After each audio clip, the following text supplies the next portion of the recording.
আজকের এই ভিডিওটি একটা ছোট্ট প্রশ্ন দিয়ে শুরু করব এবং আমি আশা করছি আপনারা অবশ্যই আপনাদের উত্তরটা সিনসিয়ারলি কমেন্ট বক্সে দিয়ে দেবেন। প্রশ্নটা হলো, আপনি কি স্বপ্ন দেখেন বা স্বপ্ন দেখতে ভালোবাসেন? না না না না আমি ঘুমিয়ে ঘুমিয়ে স্বপ্ন দেখার কথা বলছি না। আমি সেই স্বপ্নের কথা বলছি যেটা আপনি জাগ্রত অবস্থায় দেখেন। আচ্ছা বলুন তো, আপনাদের মধ্যে কারা সফল ফুটবলার হতে চান, বা কারা সফল ব্যবসায়ী হতে চান, অথবা হাতের রান্নার জাদু সারা পৃথিবীকে দেখাতে চান, বা এমন কারা আছেন যারা নিজের ক্ষমতায় সারা পৃথিবীটাকে ঘুরে দেখতে চান, বা এমন কোনো স্বপ্ন যেটা ভাবলেই আপনার ভেতরে কেমন যেন একটা দারুণ শক্তি বা উদ্দীপনা আপনি খুঁজে পান, যেগুলো শুনে অনেকেই বলে অত বড় স্বপ্ন ভাবিস না, বাস্তবের জমিতে নেমে আয়, বা কাউকে কাউকে বলতে শুনবেন ওসব দিবা স্বপ্ন, ওসব ভেবে কোনো লাভ নেই। এই ধরনের বিভিন্ন নেতিবাচক মন্তব্য শোনার পর আপনার সেই ছোট্ট স্বপ্নটার, যার এই পৃথিবীর বুকে জন্ম নেওয়ার একটা প্রবল সম্ভাবনা ছিল, তার অপমৃত্যু ঘটে। আমি নিশ্চিত এরকম ঘটনা আপনাদের জীবনে বহুবার ঘটেছে। জানেন, স্বপ্ন আমাদেরকে জীবনের সামনের দিকে এগিয়ে নিয়ে যায়। পৃথিবীর বিভিন্ন উন্নত দেশগুলিতে ছোট ছোট শিশুদেরকে তারা বড় হয়ে কি হতে পারবে তার স্বপ্ন দেখানো হয়, এবং সেই শিশুরা ওই সমস্ত স্বপ্নে নিজেদেরকে অনুপ্রাণিত করে নিজেদের সেরাটা পড়াশোনার মধ্যে দেয়, এবং তার ফলটাও হয় যথেষ্ট তৃপ্তিদায়ক। আজকের এই ভিডিওটিতে আমি বলবো আপনি কেন স্বপ্ন দেখবেন, এবং স্বপ্ন দেখলে আপনার জীবনে কেমন মিরাকেল সব জিনিস ঘটে যেতে পারে।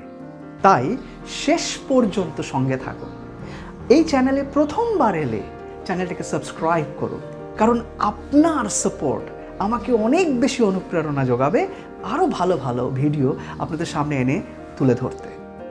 একটা কথা সবসময় মনে রাখবেন, এই পৃথিবীতে প্রতিটি জিনিস দুবার তৈরি হয়। প্রথমবার সেটা তৈরি হয় আপনার এবং আমার মনে একটা ছোট্ট স্বপ্নের আকারে, আর যারা সেই স্বপ্নটাকে অতি যত্নে লালন করে, পালন করে, সেই স্বপ্নটাই ম্যাচিওর্ড হয়ে এই পৃথিবীর বুকে দ্বিতীয়বারের জন্য জন্ম নেয়। সারা পৃথিবী যাকে দেখতে পারে। ভেবে দেখুন, এমন কত স্বপ্ন আপনার মনের মধ্যে এসেছে, কিন্তু সঠিক পরিচর্যার অভাবে সেগুলো আপনার মনের মধ্যেই তাদের অপমৃত্যু ঘটেছে। আমাদের হয়তো সঠিক ধারণাই নেই যে আমাদের মধ্যে কি অপরিসীম শক্তির ভাণ্ডার আছে। আমরা আমাদের সেই দুর্নিবার ক্ষমতার ভাণ্ডারকে কখনো খোলার চেষ্টাই করিনি। কেন জানেন? কারণ আমাদের কোনো নির্দিষ্ট স্বপ্নই নেই। আপনার সৃষ্টিশীলতা বা ক্রিয়েটিভিটি তখনই সক্রিয় হবে যখন আপনার স্বপ্নটি আপনাকে বারবার আবেদন করবে এই পৃথিবীর বুকে জন্ম নেবার জন্য। একটা স্বপ্ন যেটা সব সময় আমাদেরকে জীবনের সামনের দিকে এগিয়ে নিয়ে যায়। মনে রাখবেন, আপনি যদি না এগোন তাহলে আপনি পেছাচ্ছেন, কারণ জীবন কখনোই থেমে থাকে না, ওটাই তার শর্ত। আচ্ছা, স্বপ্ন নিয়ে তো অনেক কথা হলো, এবার বলুন তো কিভাবে স্বপ্ন দেখবেন?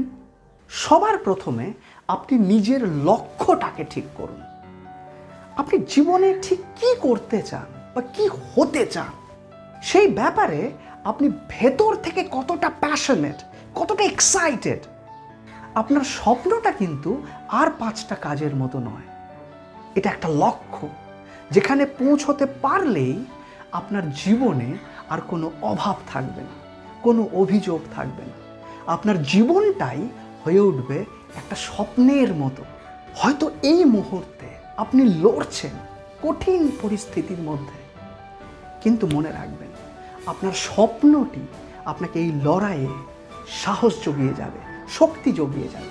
আপনি লড়াইটাকে একটা সাহসী যোদ্ধার মতো লড়তে পারবেন। না, এই মুহূর্তে আপনি আপনার লক্ষ্যে পৌঁছতে পারবেন না। আমরা কেউই সঠিকভাবে জানি না আমাদের লক্ষ্যে পৌঁছানোর সঠিক রাস্তা কোনটা। কিন্তু যদি মনে প্রাণে বিশ্বাস করি যে আমি আমার স্বপ্নটিকে একদিন বাস্তবে আনবই, বিশ্বাস রাখুন আপনি নিজেই তবে আপনার পথটি তৈরি করে নেবেন। জানেন, আমরা মানুষেরা অত্যন্ত আবেগপ্রবণ। আপনার এই আবেগটাকে আপনি কাজে লাগান। আপনি ভাবুন, ভিজুয়ালাইজ করুন যে আপনি যখন আপনার লক্ষ্যে পৌঁছবেন, আপনার স্বপ্নে পৌঁছবেন, আপনার জীবনটা কেমন হবে, আপনি কত সম্মান পাবেন, আপনার কত অর্থ হবে, আপনি কত বিলাসবহুল জীবনযাপন করবেন। এই আবেগটা আপনাকে আরও উদ্বুদ্ধ করবে আরও পরিশ্রম করার জন্য, এবং স্টেপ বাই স্টেপ আপনি ধীরে ধীরে আপনার স্বপ্নের কাছে পৌঁছে যাবেন। এই প্রকৃতি বা এই ইউনিভার্স আপনাকে সহায়তার জন্য এগিয়ে আসবে। বিষয়টাকে অলীক মনে হলেও এটাই কিন্তু বাস্তব। বিশ্বাস করুন, এই পৃথিবীতে যারাই সফল হয়েছে তারা এই একই পদ্ধতি অবলম্বন করেছে। যেমন জেকে রাউলিং এর কথাই ধরা যাক, হ্যারি পটারের স্রষ্টা। জানেন, হ্যারি পটারের ম্যানুস্ক্রিপ্টটা লিখে তিনি বারংবার বিভিন্ন পাবলিশারের কাছে ঘুরেছিলেন তার সেই ম্যানুস্ক্রিপ্টটা প্রকাশ করার জন্য। একবার দুবার নয়, 12 বার তাকে রিজেক্ট করা হয়েছিল। কিন্তু রাউলিং তার স্বপ্নটাকে মরে যেতে দেননি।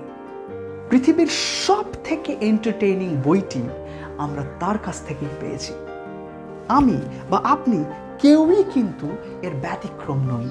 শুধু একটা জিনিস মনে রাখবেন, আপনার স্বপ্নটা ভেঙে দেওয়ার লোকের কিন্তু অভাব নেই। আপনার পরিমণ্ডলে এমন অনেক মানুষ আছে যারা সর্বদাই খড়গ হস্তে আপনার স্বপ্নটি ভেঙে দেওয়ার জন্য তৈরি হয়ে আছে।